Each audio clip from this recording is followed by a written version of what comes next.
Last time हमने जहाँ से इसको छोड़ा था वहीं से इसको कंटिन्यू करते हैं। हमने लास्ट टाइम पढ़ा था EC2 के बारे में कि EC2 के कौन कौन से कंपोनेंट होते हैं, किस तरह के होते हैं, किस तरह यूज किया जाता है। हमने साथ साथ उसकी लैब भी की थी कि अगर हम EC2 जब हम स्टडी कर रहे थे, सबसे पहला स्टेप हमारे पास क्या होता है, AMI चूज करना, फिर इंस्टेंस टाइप चूज करना, फिर उसके स्टोरेज उसके साथ अटैच करना।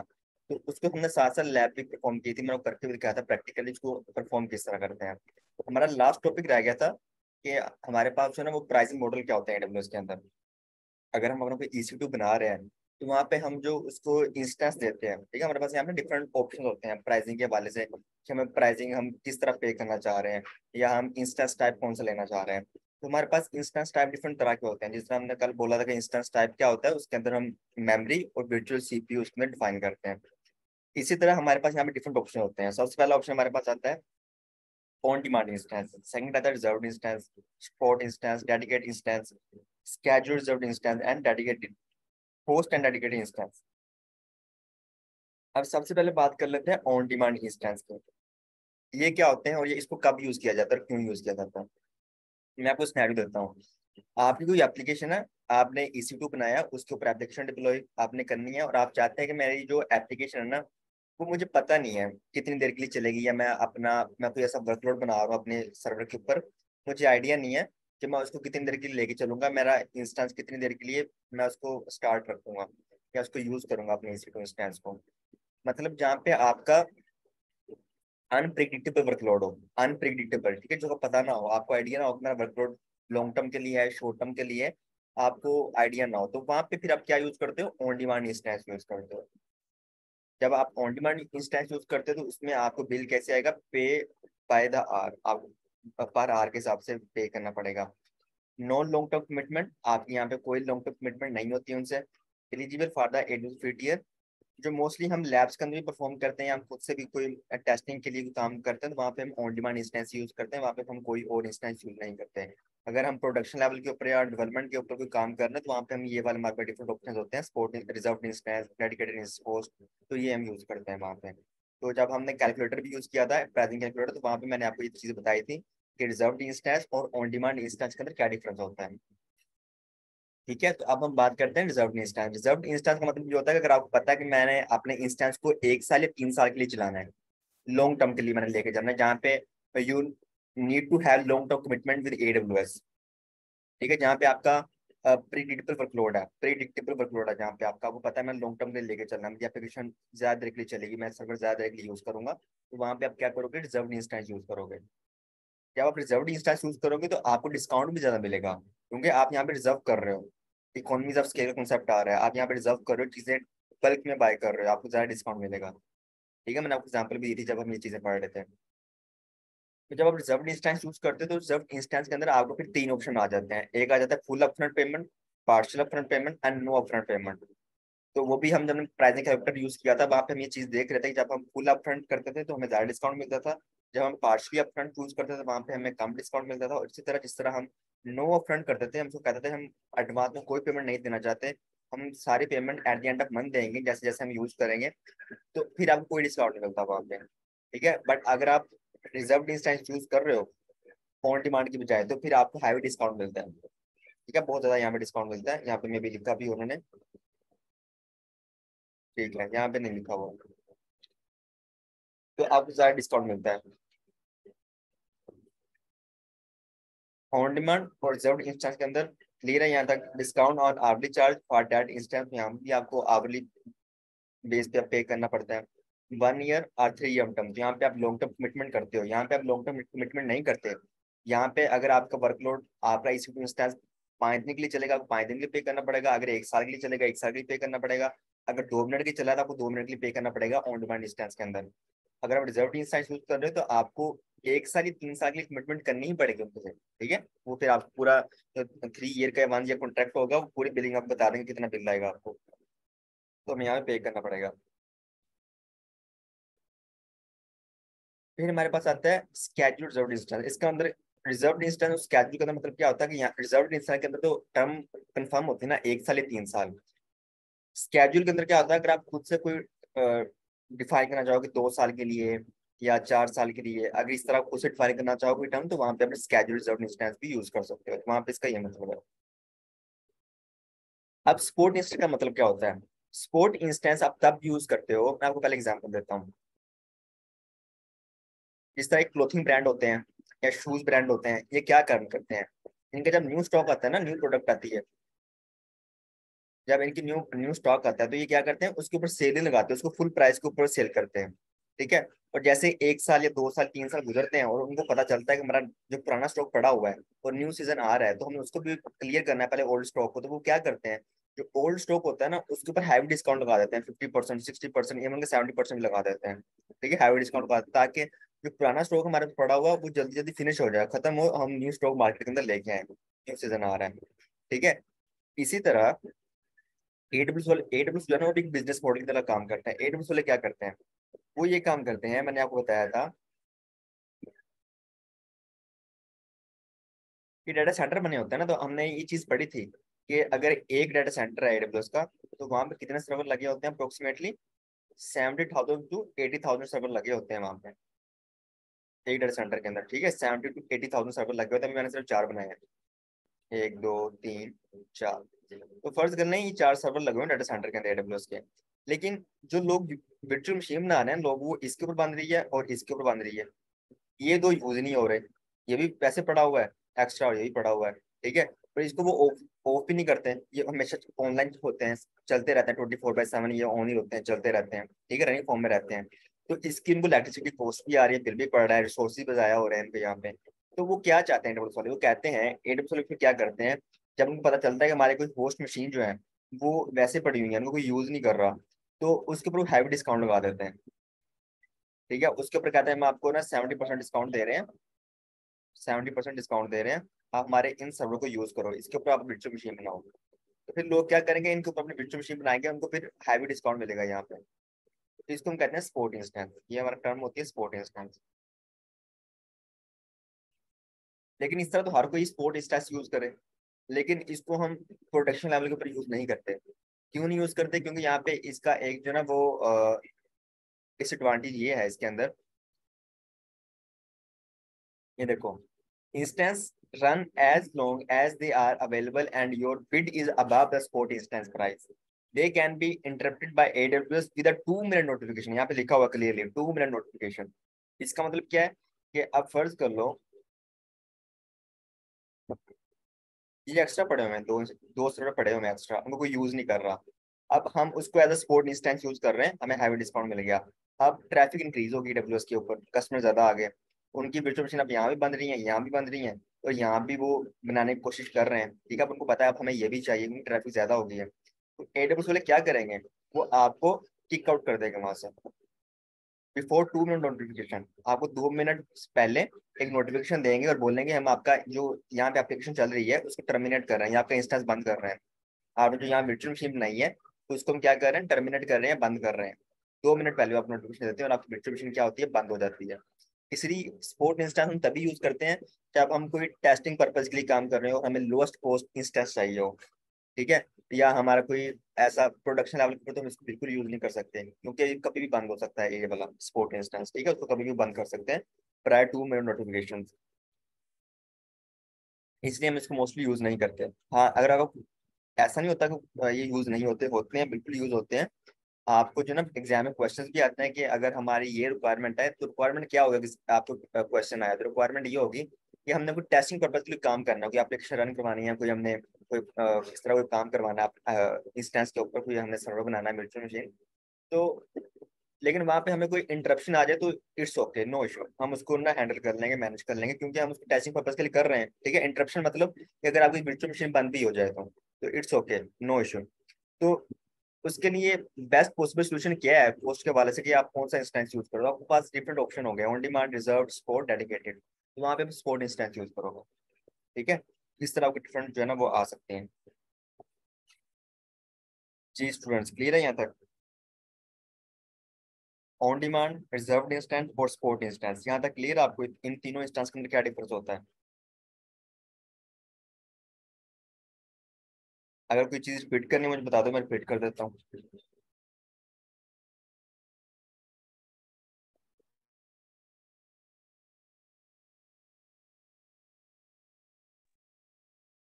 चलें जी, गुड हो गया। अब हम नेक्स्ट चलते हैं। ऑन डिमांड में हमने पढ़ लिया, रिजर्व्ड इंस्टेंस पढ़ लिया, और हमने स्पॉट भी पढ़ लिया। अब हम चलते हैं डेडिकेटेड होस्ट का मतलब क्या होता है। डेडिकेटेड होस्ट का मतलब, डेडिकेटेड पहले इंस्टेंस पढ़ लेते हैं। Instance that run in a VPC on hardware that dedicated to single customer. इसका मतलब क्या होता है, डेडिकेटेड इंस्टेंस का मतलब क्या होता है। इसका मतलब ये होता है कि हमने ना एक चीज डिस्कस की थी भाइयों। हमने ये पढ़ा था, हमने ये पढ़ा था कि हमारे पास क्या होता है। सबसे पहले एक हार्डवेयर होता है एडब्ल्यूएस डाटा सेंटर के अंदर। एडब्ल्यूएस के डाटा सेंटर के अंदर एक फिजिकल होस्ट जिसको हम कहते हैं वो होता है। अब आम में से मुझे बताना है आपने कि होस्ट के ऊपर क्या होता है। जी भाइयों, होस्ट के ऊपर क्या होता है। हाइपरवाइजर। हाइपरवाइजर एक सॉफ्टवेयर लेयर होती है, ठीक है। एक सॉफ्टवेयर लेयर होती है हाइपरवाइजर। उसके ऊपर जो है ना वर्चुअल मशीन बन रही होती हैं। तो इज इट पॉसिबल कि हम एक ही होस्ट के ऊपर मल्टीपल वर्चुअल मशीन बना लें, या एक होस्ट के ऊपर सिर्फ एक ही वर्चुअल मशीन बनेगी। जी भाइयों, सर मल्टीपल बन सकती बन है। सकती हैं सर। हमने पढ़ा था, ठीक है। मल्टीपल वर्चुअल मशीन बन सकती है। हो सकता है इस होस्ट के ऊपर आपकी वर्चुअल मशीन बनी हो, कोई ऐसा पर्सन जो यूएसए के अंदर बैठा हो उसकी भी बनी हो, कोई आपका फ्रेंड उसकी भी यहाँ पे बनी हुई होस्ट को मल्टीपल वर्चुअल मशीन बनी हो, ठीक है। लेकिन हम चाहते हैं कि हमारा जो डाटा है ना बहुत तरह सिक्योर रहे। यहाँ पे हम जो एप्लीकेशन चला रहे हैं, यहाँ पे हम जो चीजें स्टोर कर रहे हैं एप्लीकेशन के अंदर, सर्वर के ऊपर, हमारा डाटा सिक्योर रहे, ठीक है। बहुत कॉन्फिडेंशियल डाटा है। हम ज्यादा ना बहुत जो ना वो इनसिक्योरिटी फील करते हैं इस वाले से। हम बहुत जो ना वो इस वाले से ना सिक्योर रहना चाहते हैं, हमारा जो डाटा वो सिक्योर रहे, ठीक है। हमारे डाटा को कोई एक्सेस ना कर पाए। वैसे होता नहीं है कि अगर जो ना अगर एक ही होस्ट पर मल्टीपल वर्चुअल मशीन बनी है तो वो एक दूसरे को एक्सेस कर पाए, ऐसा होता नहीं है। क्योंकि वो हाइपरवाइजर लेयर जो होता है वो सारा काम कर रहा होता है बैकएंड के ऊपर, चीजों को वर्चुअलाइज कर रहा होता है, आइसोलेट कर रहा होता है वहां पे। तो वो आइसोलेट होते हैं वहां पे। लेकिन अगर आप चाहते हैं कि मैं सिक्योर रहूँ और भी ज्यादा, कुछ होते हैं ना सिक्योरिटी के बारे से बहुत लोग जो ना वो सेंसिटिव होते हैं, हम जो ना बिल्कुल हमारा डाटा जो ना बहुत ज्यादा कॉन्फिडेंशियल है। तो वहाँ पे किसी भी तरह का जो ना हमें कोई इस तरह का ना आए, कोई इशू ना आए। तो फिर हम क्या करते हैं, हमारे पास एक ऑप्शन होता है डेडिकेटेड इंस्टेंस, वो यूज करते हैं। इसका मतलब क्या होता है, आपका जो इंस्टेंस होता है ना उसको डेडिकेट कर दिया जाता है, उनको अलग कर दिया जाता है। अलग किस तरह किया जाता है, चलो वो एक ही होस्ट के ऊपर रहा है, इसको हम कहते हैं शेड होस्ट। शेड है ना ये वाला, कि एक ही होस्ट के ऊपर मल्टीपल वर्चुअल मशीन चल रही है। तो शेड होस्ट के ऊपर ही आपका इंस्टेंस चल रहा होता है, एक दो तीन, अभी भी तीन, एक ही ऊपर तीन वर्चुअल मशीन चल रही है। लेकिन आपका जो है ना उसको मजीद सिक्योरिटी लगा दी जाती है उसके ऊपर, ठीक है। आपको बता दें कि इसके यहाँ पे ना हमने मजीद एक सिक्योरिटी लेयर ऐड कर दी है, जिसकी मदद से अब आपका जो है ना इंस्टेंस वो मजीद सिक्योर है। अब वो बाकियों से कम्युनिकेट नहीं कर सकता या बाकी उसको इंटरप्ट नहीं कर सकते। तो अपने इंस्टेंस के ऊपर एक मजीद सिक्योरिटी लेयर लगाने के लिए, उसको सिक्योर करने के लिए, अपने डाटा को कॉन्फिडेंशियल रखने के लिए हम क्या यूज करते हैं, डेडिकेटेड इंस्टेंस का यूज करते हैं, ठीक है। ओबियसली अगर हम डेडिकेटेड इंस्टेंस यहाँ यूज कर रहे हैं तो वहां पे होगा क्या, वहां पे फिर हमें पे भी ज्यादा करना पड़ेगा, तो इसकी कॉस्ट भी ज्यादा आएगी आपको। जिस तरह एक होता है ना कुछ होटल वगैरह होते हैं तो वहां पे हर कोई जा सकता है, ठीक है। होटल एक ही है, वहां पे हर कोई जा सकता है। लेकिन वहां पे जो वीआईपी लोग होते हैं उनको अलग तरह से रखा जाता है, ठीक है। इसलिए वो पे भी ज्यादा करते हैं। होटल एक ही है, होटल एक ही है, सारे उसके अंदर ही रह रहे हैं। लेकिन जो वीआईपी लोग होते हैं उनको क्या होता है, उनको अलग हिस्से में रखा जाता है, उनको पे भी ज्यादा, उनसे जो है ना वो रिसीव भी ज्यादा किया जाता है, उनकी कॉस्ट ज्यादा होती है। इसी तरह आपका जो इंस्टेंस है अभी भी एक ही होस्ट के ऊपर चल रहा है, लेकिन वो आइसोलेट हो गया, मजीद सिक्योर हो गया, उसके ऊपर एक सिक्योरिटी लेयर लगा देते हैं एडब्ल्यूएस वाले, उसको हम कहते हैं डेडिकेटेड इंस्टेंस। अब हम डिस्कस करते हैं डेडिकेटेड होस्ट क्या होता है, ठीक है। अभी तो हमने पढ़ लिया डीईडी, डेडिकेटेड इंस्टेंस। अब हम पढ़ते हैं कि डेडिकेटेड होस्ट क्या होता है। डेडिकेटेड होस्ट ये होता है कि सबसे पहले एक फिजिकल होस्ट आ गया, उसके ऊपर हाइपरवाइजर लेयर आ गई, उसके ऊपर वर्चुअल मशीन आ गई।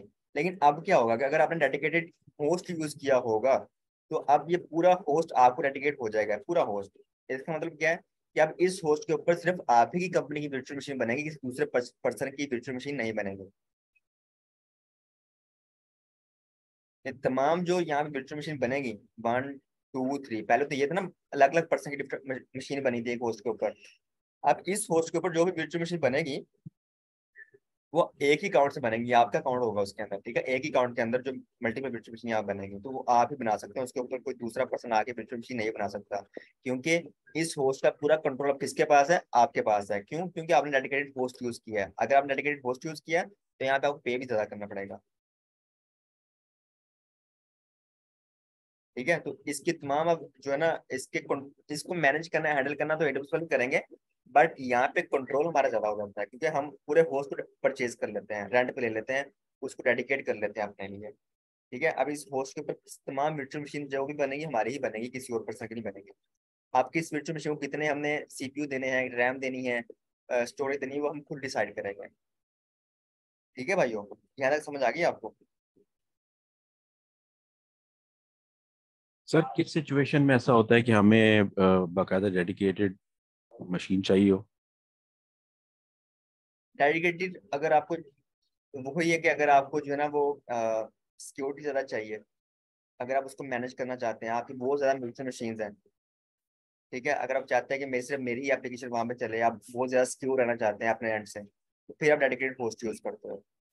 अगर आप पूरा कंट्रोल लेना चाहते हो तो फिर आप डेडिकेटेड होस्ट वहाँ पे यूज़ करते हो। वैसे मोस्टली हम ऐसा करते नहीं है, लेकिन यहाँ पे ऑब्वियसली कॉस्ट भी ज़्यादा होगी हमारी। ठीक है, हम वैसे भी बहुत सारी ऐप्स होती हैं, अभी भी बहुत सारी ऐप्स हैं, पाकिस्तान में भी चल रही हैं, बाकी भी इंटरनेशनली भी, वो शेयर्ड होस्ट के ऊपर ही चल रही हैं। ठीक है, अभी तो ये पहले क्या था, ये शेयर्ड था, तो वो शेयर्ड होस्ट के ऊपर ही चल रही थी, वो तो डेडिकेट नहीं करते हैं। ठीक है, लेकिन सम टाइम कुछ कंपनीज होती हैं जिनको ज़्यादा सिक्योरिटी चाहिए होती है, जिनकी बहुत ज़्यादा एप्लीकेशन वेबसाइट्स होती हैं, तो वो फिर अपना पूरा एक इन्वायरमेंट अलग से क्रिएट करना चाहते हैं, तो उसके लिए फिर हम डेडिकेटेड होस्ट यूज़ करते हैं। इस तरह इस्लाम 360 ऐप है ना, तो वो क्या कर रहे हैं, उनकी जो ऐप चल रही है वो इसी के ऊपर चल रही है, शेयर्ड होस्ट के ऊपर चल रही है, उन्होंने डेडिकेट नहीं किया हुआ है, मगर उसकी भी कॉस्ट बहुत ज़्यादा होती है डेडिकेट की। ठीक है, तो इस तरह जो है ना हमारे पास ये ऑप्शन होते हैं।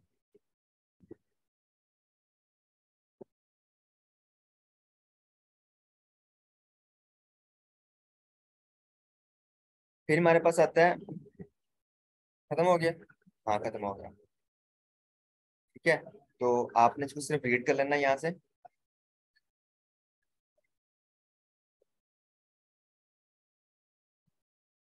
कि इसके अंदर क्या चीज़ें लिखी हैं, वो चीज़ें लिखी हैं जो आपको स्टडी करवाती हैं, बाकी आपने इसको अपने एंड से एक दफ़ा रीड कर लेना है उन तमाम चीज़ों को।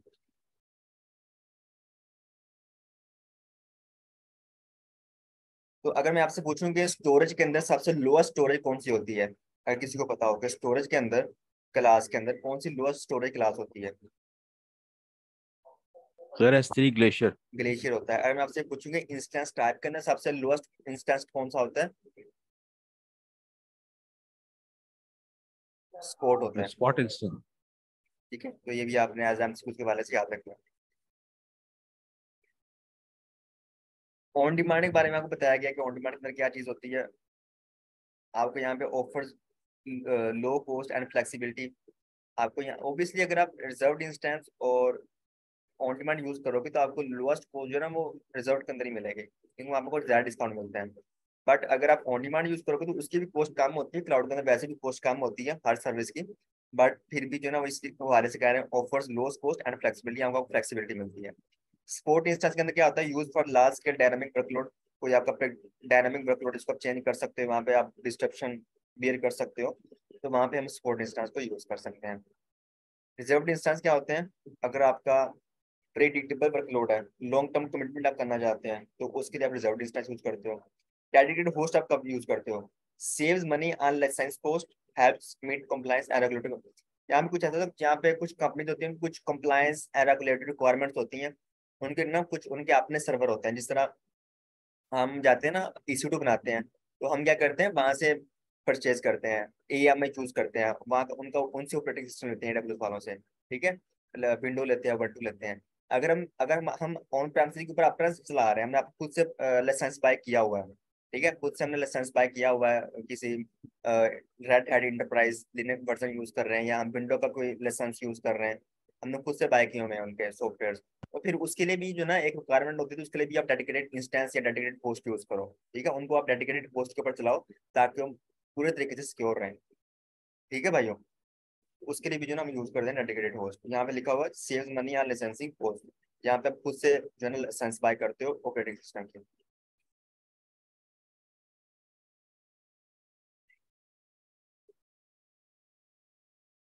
ऑन डिमांड इंस्टेंस के अंदर क्या होता है, शॉर्ट टर्म, ठीक है, स्पाइकी और अनप्रेडिक्टेबल वर्कलोड। तो यही आपने इसको पढ़ने का मकसद ये होता है कि आपको यही कीवर्ड उठा के पेपर में दे देता है। ये कीवर्ड आते हैं कि आपका पास स्पाइकी वर्कलोड है या आपका अनप्रेडिक्टेबल वर्कलोड है, तो उसके लिए आप कौन सा इंस्टेंस यूज करोगे, तो उसके लिए हम ऑन डिमांड इंस्टेंस यूज करेंगे। तो इसलिए इसको बोर्ड से पढ़ने का मकसद ये होता है कि यहाँ पे भाई यही कीवर्ड यूज हो रहे होते हैं क्वेश्चन के अंदर। स्पाइकी और अनप्रेडिक्टेबल वर्कलोड आपका हुआ है, या एप्लीकेशन डेवलपमेंट या टेस्टिंग पर्पज के लिए कोई काम कर रहे हैं, तो वहाँ पे ऑन डिमांड इंस्टेंस यूज करेंगे।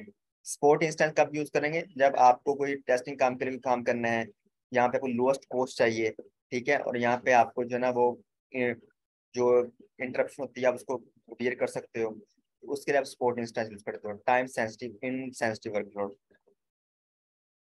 रिजर्व्ड इंस्टेंस का आप यूज करते हो जब आप जहाँ पे आपको लॉन्ग टर्म कमिटमेंट चाहिए, या जहाँ पे आपका प्रेडिक्टेबल वर्कलोड है, तो उसके लिए आप रिजर्व्ड इंस्टेंस यूज करोगे। स्टैटिक स्टेट वर्कलोड, आपको पता है कि मेरी जो ट्रैफिक है ना वो थ्रू आउट द मेरा जो है ना 1 ईयर रहेगी, ठीक है, मैं उसको लॉन्ग टर्म के लिए यूज करना चाहता हूँ, तो उसके लिए जो है ना आप रिजर्व्ड इंस्टेंस यूज करोगे। स्टैटिक वर्कलोड है आपका, स्टैटिक ट्रैफिक आ रही है, मतलब मुसलसल कंटिन्यूसली आपकी ट्रैफिक आती रहेगी लॉन्ग टर्म के लिए।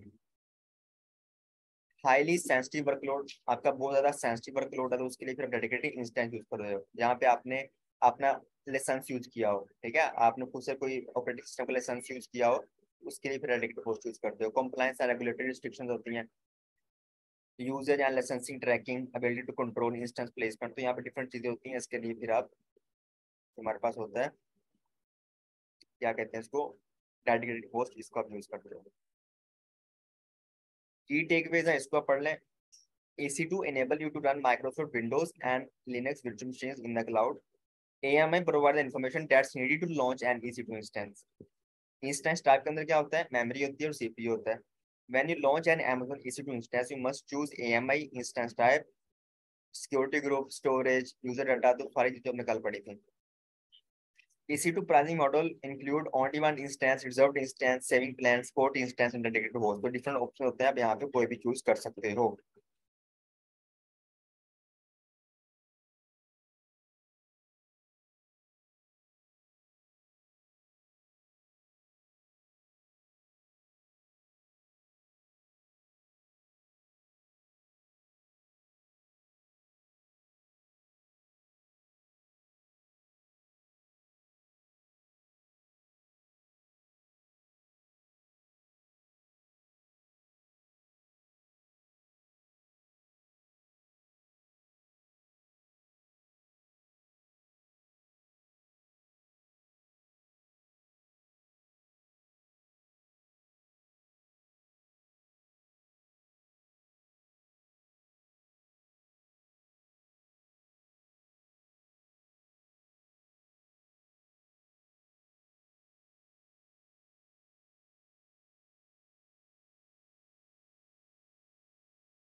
हमने अब क्या किया, यहाँ पे हमने एक अपना वेब सर्वर इंस्टॉल कर लिया जिसको हम कहते हैं अपाचे 2। यहाँ पे हम अपने एप्लीकेशन या अपना जो हमारा वेबसाइट है उसको हम रखेंगे या डिप्लॉय करेंगे, ठीक है। तो अगर हम देखना होगा कि हमारा सर्वर जो है ना वो इंस्टॉल हो गया, तो बीच की कमांड से आप चेक कर सकते हो, बीच HTTPD, तो बता रहा है कि आप यहाँ पे जाके ना आपका सर्वर जो है इंस्टॉल हो गया है। अगर हमें देखना हो कि उस सर्वर का स्टेटस क्या है, क्या वो रनिंग फॉर्म है या इनएक्टिव है या एक्टिव है, वो भी चेक कर सकते हैं। तो सर्विस HTTPD स्टेटस चेक कर सकते हैं हम यहाँ से। तो मुझे कह रहा है कि आपको जो स्टेटस डेड है, अभी इनएक्टिव फॉर्म में है। ठीक है भाइयों, तो इसको क्या करना पड़ेगा, हमें पहले स्टार्ट करना पड़ेगा।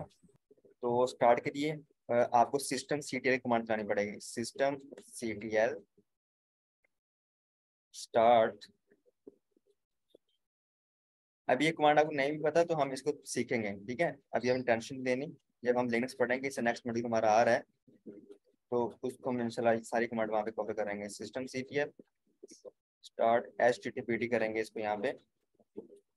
और अगर मैं दोबारा स्टेटस चेक करूँ यहाँ पे, तो मुझे बता रहा है कि आप जो ना आपका रनिंग फॉर्म में है, आपका जो सर्वर है वो 3 सेकंड पहले ही एक्टिव हो चुका है। तो आप इसके ऊपर कोई भी डिप्लॉयमेंट वाले काम कर सकते हो, कोई भी यहाँ पे काम परफॉर्म कर सकते हो। ठीक है, तो अब मैं जाता हूँ यहाँ पे, इसका जो बाय डिफॉल्ट पाथ होता है CD करके, मैं यहाँ बता रहा हूँ, मैं रूट में जाना चाहता हूँ। जो रूट डायरेक्टरी है मेरी, वहां पे जाना चाहता हूँ, इसलिए मैंने ये लगाया। CD होता है चेन डायरेक्टरी। अगर आपने एक फोल्डर से निकल के दूसरे फोल्डर के अंदर जाना तो फिर आप ये चीज़ जो ना वो यूज करते हो। CD के बाद मैंने रूट लगाया, उसको मैं कह रहा हूँ वहाँ पे एक फोल्डर है बार, वहाँ पे ले जाओ। बार के अंदर एक फोल्डर है www, वहाँ पे ले जाओ और वहाँ पे ले जाओ मुझे। ठीक है, एंटर करता हूँ। अब मैं यहाँ पे देखना चाहूँ कि इसके अंदर क्या चीज़ पड़ी हुई है, तो मैं एलएस कर सकता हूँ। तो मेरे पास यहाँ पे एक HTML फोल्डर पड़ा हुआ है। तो अगर मैं इसके अंदर जाना चाहूँ तो CD HTML करूंगा। अगर मैं यहाँ पे देखना चाहूँ यहाँ पे क्या पड़ा है मेरे पास, तो यहाँ मेरे पास पड़ा है index.html की फाइल पड़ी है। इसको हम रिमूव कर लेते हैं।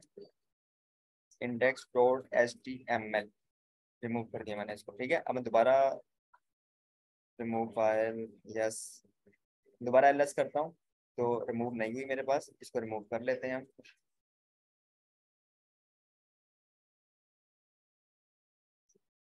index.html। ठीक है, तो अब मैं चेक करता हूँ तो रिमूव हो चुकी होगी। अब दोबारा बना लेते हैं इस फाइल को। इस फाइल को बनाने के लिए मैं क्या करूंगा, आप कैट की मदद से बना सकते हैं। तो डिफरेंट हमारे कमांड होती है, तो अभी हम जो है ना सिंपल बना लेते हैं। अगर आपको, चलो विम बता देता हूँ, विम की मदद, अगर आप सिंपल बता देता हूँ पहले आपको, कैट की मदद से बना लो आप। ठीक है, कैट करो, कैट करके या विम की मदद से बना लो, विम। और यहाँ पे लिख दो index.html, index.html, ये प्रेस करोगे। यहाँ पे कुछ भी लिख सकते हो, यहाँ पे आप लिख दो hello from web server. Sorry, अभी आपको ना, जब आप इसके अंदर एंटर होगे तो आपको परमिशन नहीं देगा लिखने की। ठीक है, तो आपको क्या करना पड़ेगा, आई प्रेस करना पड़ेगा। जैसे आप आई प्रेस करेंगे तो यहाँ पे देखो मैं कुछ भी लिखा, मुझे लिखने नहीं दे रहा। आप आई प्रेस करेंगे, आई प्रेस करने के बाद यहाँ पे आ जाएगा इंसर्ट, मतलब अब आप इसके अंदर लिख सकते हो चीजों को। तो अब इसके अंदर मैं कुछ भी मैसेज लिख सकता हूँ। मैं लिख देता हूँ hello from learn take class.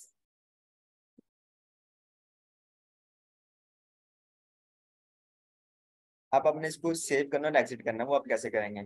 इसको सेव और एग्जिट करने के लिए आप सबसे पहले जो है ना escape प्रेस करेंगे। जो हमारे कीबोर्ड पर escape बटन होता है ना, उसको प्रेस करेंगे। तो जैसे मैं escape प्रेस करूंगा तो ये इंसर्ट यहाँ से फिनिश हो जाएगा। escape प्रेस किया, हमें यहाँ पे कुछ भी लिख नहीं सकता। अब अपने शिफ्ट दबा के कोलन प्रेस करना है।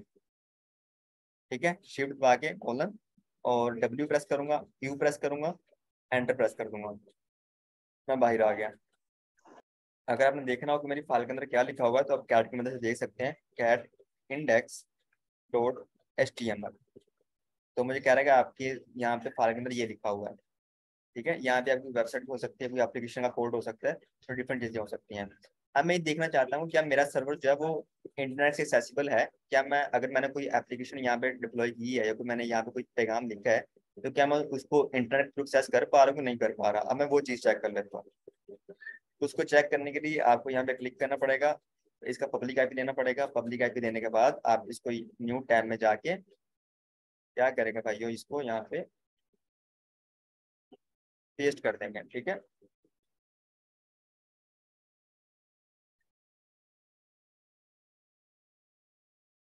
अभी मुझे यहाँ पे ना एक्सेस नहीं दे रहा वो। सामने पोर्ट ऐड कर दी साहब। ठीक है, अभी मुझे एक्सेस नहीं दे रहा। क्यों नहीं दे रहा, क्योंकि सिक्योरिटी ग्रुप के अंदर इशू आ रहा है। मैंने उसको बताया नहीं हुआ कि किस पोर्ट में मेरी जो है ना वो ट्रैफिक आ सकती है। मैं दोबारा क्या करूंगा, इस सिक्योरिटी ग्रुप के ऊपर जाऊंगा, क्योंकि यहाँ पे जो मैं अब इसको ब्राउजर को एक्सेस कर रहा हूँ, तो यहाँ मेरा जो प्रोटोकॉल यूज हो रहा है ना, आपको यहाँ पे देखो कौन सा प्रोटोकॉल यूज हो रहा है, HTTP प्रोटोकॉल यूज होता है यहाँ पे, ठीक है। HTTP प्रोटोकॉल यहाँ पे यूज होता है। अगर मैं इसको ब्राउजर के थ्रू एक्सेस कर रहा हूँ, तो मुझे पहले वो प्रोटोकॉल इनेबल करना पड़ेगा, वो पोर्ट इनेबल करनी पड़ेगी जिस पोर्ट पे मेरी रिक्वेस्ट आएगी, ठीक है। तो यहाँ मुझे क्या करना पड़ेगा, एडिट इनबाउंड पे करूंगा। तो सारा यहाँ पे जो अगर कोई समटाइम ऐसा होता है कि डिफरेंट आपको ट्रबल शूटिंग करनी पड़ती है, तो ट्रबल शूटिंग के जो दौरान जो है ना, मोस्टली आपको यहीं पे इशू आ रहा होता है सिक्योरिटी ग्रुप के अंदर, कि वहाँ पे हमने कोई पोर्ट इनेबल नहीं की या कोई हमने प्रोटोकॉल वहाँ पे इनेबल नहीं किया, तो वहाँ पे यही आपको इशू आ रहा होता है। तो मैं क्या करूंगा, यहाँ पे ऐड रूल करता हूँ। ऐड रूल करने के बाद यहाँ मैं क्लिक कर देता हूँ HTTP, और यहाँ पे कह देता हूँ एनीवेयर, ठीक है, कि इसको कोई भी एक्सेस कर सकता है फ्रॉम एनीवेयर। तो यहाँ पे मैं सेव रूल कर दूंगा। तो अब देखो मैंने HTTP जो है ना वो प्रोटोकॉल इनेबल कर दिया, पोर्ट 80 भी मेरी इनेबल है। अब मैं दोबारा इसको जाके रिफ्रेश जब करूंगा, तो मुझे जो है ना, ये देखो मुझे मैसेज शो हो रहा है यहाँ पे, ठीक है। मुझे यहाँ पे क्या हो रहा है, एक मैसेज शो हो रहा है फ्रॉम योर वेबसाइट। तो यहाँ पे आपको एप्लीकेशन भी हो सकती है, कोई एप्लीकेशन कोड हो सकता है, कोई वेबसाइट कोड हो सकता है, तो यहाँ पे डिफरेंट चीजें आपके पास हो सकती है। तो हमने क्या किया, अपने सर्वर को पहले रिमोटली एक्सेस किया, उसके अंदर जाके हमने कोई एप्लीकेशन रखी, कोई वेबसाइट रखी, उसके बाद उसको हमने इंटरनेट थ्रू एक्सेस किया। तो हम जो है वो तो रिमोटली करेंगे एक्सेस, हमारे पास प्राइवेट की भी होनी चाहिए और पब्लिक IP भी होना चाहिए। लेकिन हमारे जो यूजर होंगे उनके पास सिर्फ क्या होगा, अभी तो हम उसको पब्लिक आईपी के थ्रू कर रहे हैं अपने सर्वर की, तो फिर हम क्या करेंगे, इस पब्लिक आईपी को कन्वर्ट करेंगे किसी डोमेन नेम में, ठीक है। इसको डोमेन नेम देंगे हम, कोई Facebook.com जिस तरह होता है, Google.com होता है, फिर उसको हम देंगे अपने यूजर को। तो जैसे हमारे यूजर उसका थ्रू एक्सेस करेंगे, तो हमारी रिक्वेस्ट कहाँ आएगी, हमारे सर्वर के ऊपर आएगी directly। तो इस सर्वर के ऊपर कोई एप्लीकेशन हो सकती है, कोई आपका कोड हो सकता है। सर। अब आपने सर्वर को एक्सेस कर लिया, ठीक है। हमने देखा जब हम पोर्ट 80 को हमने इनेबल किया तो हम एक्सेस कर सकते हैं, अगर हम नहीं कर रहे तो हम इसको एक्सेस नहीं कर सकते। अब हम क्या करता हूँ, इसको मैं जो है ना इस सर्वर को सिलेक्ट करता हूँ यहाँ से मैं इसको इंस्टेंस स्टेट के अंदर जाता हूँ और मैं इसको स्टॉप करने की कोशिश करता हूँ। तो मैं स्टॉप इसको नहीं कर पा रहा। क्यों नहीं कर पा रहा, क्योंकि मैंने वहाँ पे एक सेटिंग मैंने चेंज की हुई है। जब मैं बना रहा था तो मैंने स्टॉप प्रोटेक्शन लगाया हुआ था उसके ऊपर, ठीक है। तो इसको मुझे पहले डिसेबल करना पड़ेगा, ये इनेबल था, इसको मैंने डिसेबल किया, सेव किया। अब मैं इसको स्टॉप कर पाऊंगा। सिलेक्ट कर लें पहले इसको। तो हम ये इसलिए लगाते हैं क्योंकि अगर आपके डिफरेंट यूजर काम कर रहे हैं आपके अकाउंट के अंदर, तो आप कोई भी उसको गलती से टर्मिनेट ना कर पाए या उसको मिस्टेकली उसको स्टॉप ना करते, तो इसलिए अब यहाँ पे डिफरेंट ये पॉलिसीज अप्लाई करते हैं। अब मैं अगर इसको टर्मिनेट करना चाहूँ तो टर्मिनेट भी नहीं कर पाऊंगा इसको मैं, ठीक है। मुझे एरर दे रहा है, तो मुझे पहले क्या करना पड़ेगा, टर्मिनेशन प्रोटेक्शन को डिसेबल करना पड़ेगा। तो ये मेरे पास टर्मिनेशन प्रोटेक्शन है, चेंज टर्मिनेशन, इसको डिसेबल कर दूंगा मैं, सेव कर दूंगा। अब मैं इसको क्या कर सकता हूँ, टर्मिनेट कर सकता हूँ। तो ये देखो स्टॉप्ड, अभी स्टॉप्ड आ रहा है, तो अभी टर्मिनेट हो जाएगा। शटिंग डाउन आ रहा है, स्टेट चेंज होगी इसकी। अभी जो आहिस्ता आहिस्ता क्या हो जाएगा, टर्मिनेटेड हो गया, ठीक है। अभी टर्मिनेट हो गया, तो मुझे आप ये बताएं कि इसके साथ जो रूट वॉल्यूम अटैच था, क्या वो मेरे पास रहेगा या नहीं रहेगा। जी सर, रहेगा। मैं आपको दिखा देता हूँ, यहाँ पे हम चलते हैं वॉल्यूम्स के अंदर। इस वॉल्यूम के अंदर जाके इसको मैं रिफ्रेश करता हूँ, यहाँ पे देखो मेरा सर्वर तो हो गया है, टर्मिनेट हो गया, लेकिन उसके साथ जो वॉल्यूम था ना वो अटैच नहीं हुआ, ठीक है। अब ये वॉल्यूम अगर मैं कोई न्यू सर्वर बनाऊं तो उसके साथ में मैं अटैच कर सकता हूँ इस वॉल्यूम को, ठीक है। अगर कोई न्यू सर्वर बनाता हूँ तो उसके साथ मैं इसको अटैच कर सकता हूँ इस वॉल्यूम को, तो उसके अंदर भी सेम वही फाइल आ जाएंगे जो इसके अंदर थे। तो अगर आप यूज नहीं कर रहे, ऐसा भी आपने याद रखना है, अगर आपने सर्वर को टर्मिनेट कर दिया और आपके पास वॉल्यूम पड़ा हुआ आपके अकाउंट के अंदर, आप उसको यूज नहीं कर रहे, तो आपको उसकी कॉस्ट आती रहेगी, ठीक है। At the end of month उसकी बिल आपको पड़ता रहेगा, इसलिए आप उसको भी टर्मिनेट कर दें याद से, अगर आप खुद से लैब कर रहे हैं। क्योंकि मैं अभी इसको लैब में परफॉर्म कर रहा हूँ, तो अभी जो है ना उसमें ना भी टर्मिनेट करूँ, लैब के जो टाइम होता है वो 3 आवर्स का होता है, 3 आवर्स के बाद ऑटोमेटिकली तमाम चीज़ें रीसेट हो जाती हैं। मैंने इस तरह जो है ना तमाम चीज़ों को टर्मिनेट कर दिया। सर। हमने अपने लिनक्स सर्वर की लैब कर लिया, अब हम परफॉर्म करते हैं विंडोज सर्वर की लैब। लॉन्च इंस्टेंस पे क्लिक करता हूँ मैं। अब मैं इसका नेम अलग से रखूंगा, इसका नेम मैं चेंज कर देता हूँ, कुछ भी रख सकते हैं नेम, बट अंडरस्टैंडिंग के लिए इसका मैं नेम कर देता हूँ विंडोज सर्वर, ठीक है। मतलब कि इसके लिए जो मैं चूज करूंगा ऑपरेटिंग सिस्टम या AMI, वो क्या होगा, विंडो होगा, विंडो ऑपरेटिंग सिस्टम होगा। ब्राउज मोर AMI करता हूँ। यहाँ पे विंडो बेस सर्वर मेरे पास आ रहा है। डिफरेंट आपको यहाँ पे ना वर्जन मिल जाते हैं कि आपने कौन सा वर्जन यूज करना है विंडो का। तो ये मेरे पास फ्री टीयर एलिजिबल है, तो मैं इसी को यूज कर लेता हूँ यहाँ पे। और भी देख लेते हैं विंडो कोई और है यहाँ पे हमारे पास।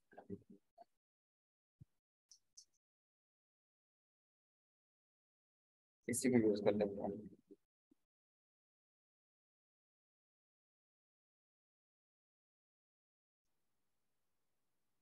ये मेरा विंडो ऑपरेटिंग सिस्टम आ गया। अब मैं क्या करूंगा, यहाँ पे इंस्टेंस टाइप T2 माइक्रो रहने देता हूँ। की पेयर है ना जो यहाँ पे, मैं अगर वही से यूज करना चाहूँ तो मैं उसको यूज कर सकता नहीं हूँ, क्योंकि यहाँ पे मुझे अलग से करना पड़ेगा। यहाँ पे मैं डॉट पीपी के फाइल जो पैम वाली फाइल है इसको डाउनलोड करूंगा। ठीक है, इसको मैं नाम दे देता हूँ विंडो की। और अब मैं जो है ना वो पैम पीपी के वाली फाइल डाउनलोड नहीं करूंगा, मैं पैम वाली फाइल डाउनलोड करूंगा, क्योंकि मैं विंडो ऑपरेटिंग सिस्टम यूज कर रहा हूँ और मैं उसको एक्सेस करना थ्रू RDP।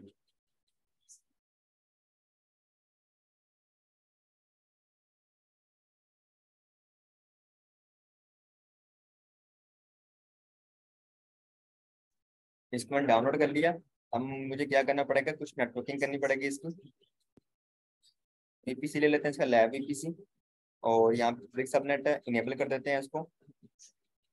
सिक्योरिटी ग्रुप को रिमूव कर देते हैं। यहाँ पे कोई भी सिक्योरिटी ग्रुप नहीं लगा रहे, बट इसको हम नेम दे देते हैं कि इस सिक्योरिटी ग्रुप का नाम क्या है। तो इसको मैं दे देता हूँ, ये मेरा विंडो सिक्योरिटी ग्रुप है, विंडो के लिए सिक्योरिटी ग्रुप है। ठीक है। और इसके अलावा ये देखें, अगर आपने जब दिनेश सर्वर यूज किया था तो वहाँ पे आप कितना आपको वॉल्यूम मिल रहा था, 8 GB मिल रहा था। लेकिन अब हम विंडो यूज कर रहे हैं तो वहाँ पे हमें जो सी ड्राइव मिल रही है, जो हमें रूट वॉल्यूम मिल रहा है, वो कितना मिल रहा है, 30 GB मिल रहा है। क्यों मिल रहा है, कोई बता सकता है मुझे?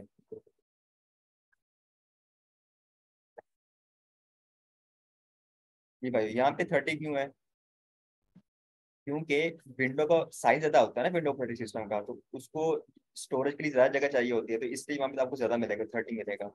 ठीक है। तो जो लिनक्स होता है वो तो लाइट वेट होता है, उसका स्मॉल साइज छोटा होता है, तो इसलिए वहाँ पे हमें 8 GB मिलेगा।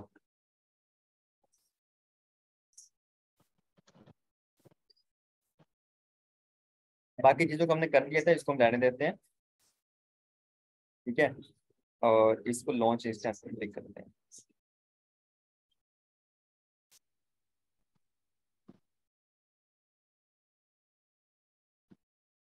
मेरा इंस्टेंस रेडी हो चुका है।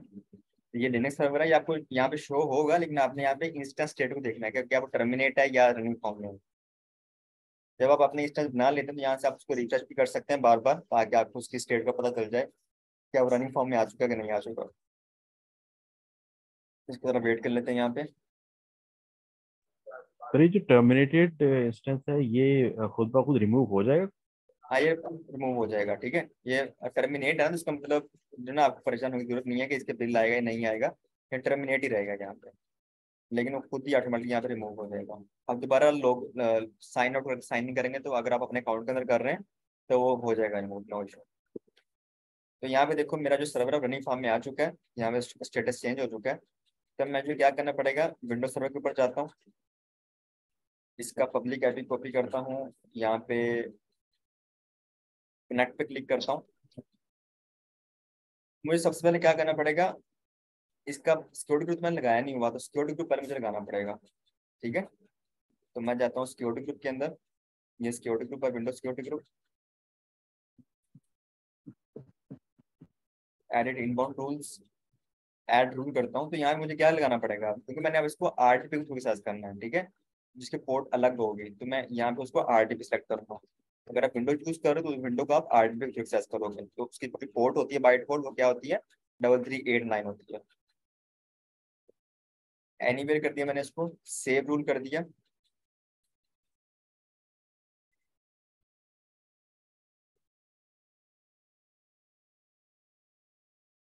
नेट पे क्लिक करता हूँ, RDP क्लिक करता हूँ, तो यहाँ पे मुझे क्या कह रहा है, इसका यूजर नेम ये है। ठीक है, ये इसका यूजर नेम है एडमिनिस्ट्रेटर। यहाँ पे अगर आपके पास RDP फाइल नहीं है तो आप उसको डाउनलोड कर सकते हो, तो मेरे पास पहले से मौजूद है। तो मैं यहाँ पे RDP सेलेक्ट करता हूँ, रिमोट डेस्कटॉप कनेक्शन।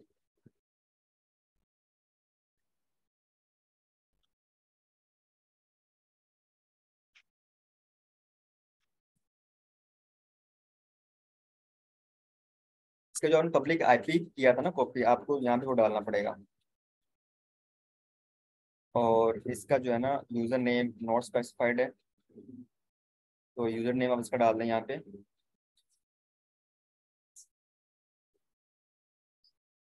एडमिनिस्ट्रेटर।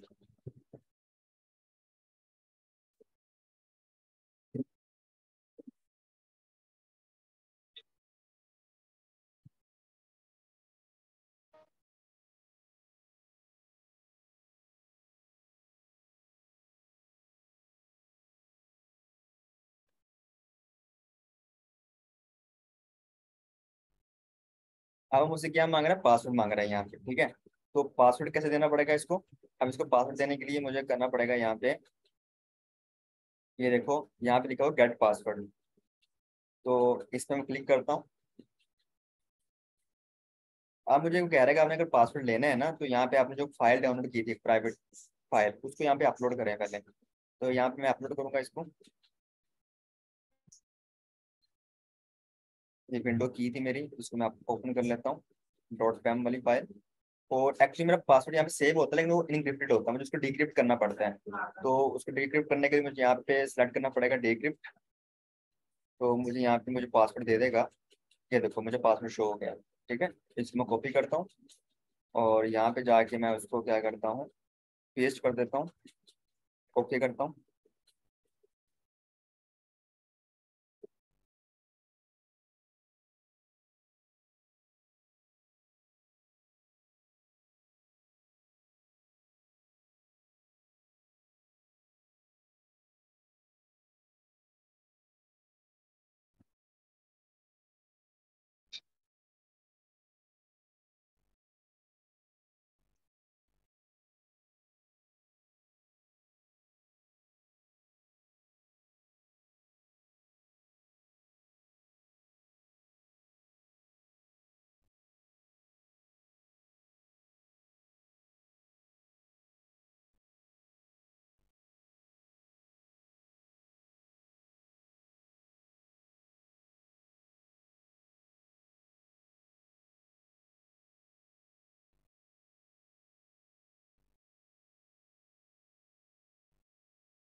अभी भी लोड कर रहा है चीज़ों को, थोड़ा सा टाइम लेगा, 1-2 मिनट, तो अभी हो जाएगा।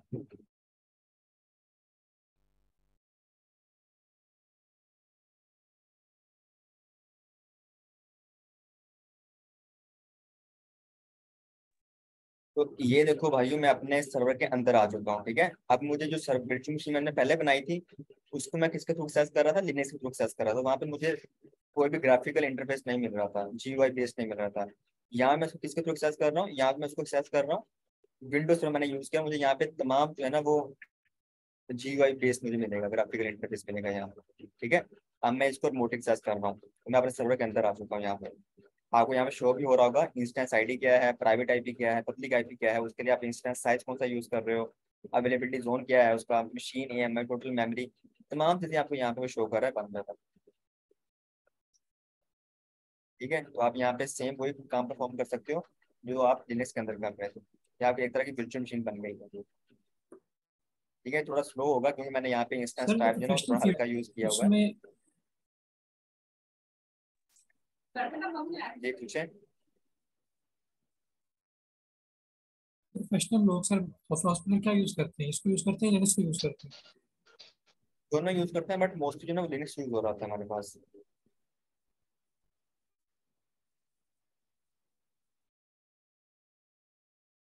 क्योंकि लिनक्स पर काम करना इजी होता है विंडो के निस्बत, ठीक है। लिनक्स पर हम काम करेंगे तो हमारे पास क्या होगा, इजी होगा वहाँ पे चीज़ों को हैंडल करना, मैनेज करना। तो वो जी सर। सिक्योर भी होता है, फ्री भी होता है, काफ़ी बेनिफिट होते हैं उसके। तो यहाँ मैं आपको दिखा देता हूँ, 1 मिनट, जिस पीसी पे जाते हैं। ये देखो मेरे पास जो मैंने 30 GB स्टोरेज दी थी, सी ड्राइव, ये मेरे पास है, यहाँ पे आ गई है, ठीक है। अगर यहाँ पे मैं एडिशनल वॉल्यूम अटैच करना चाहूँ तो मैं एडिशनल वॉल्यूम भी यहाँ पे आके अटैच कर सकता हूँ। तो इस तरह जो है ना आप लैब परफॉर्म, अगर यहाँ पे अगर आपने वही सेम काम करना है, यहाँ पे एप्लीकेशन रखनी है या कोई आपने साइट चलानी है, तो इसके लिए यहाँ पे आप फिर एक होता है IIS सर्वर, वो अब यहाँ पे इंस्टॉल करोगे। ठीक है, तो वो अभी हम नहीं कर रहे, जरूरत नहीं है, लेकिन उसके लिए अलग से अलग तरह से काम आता है।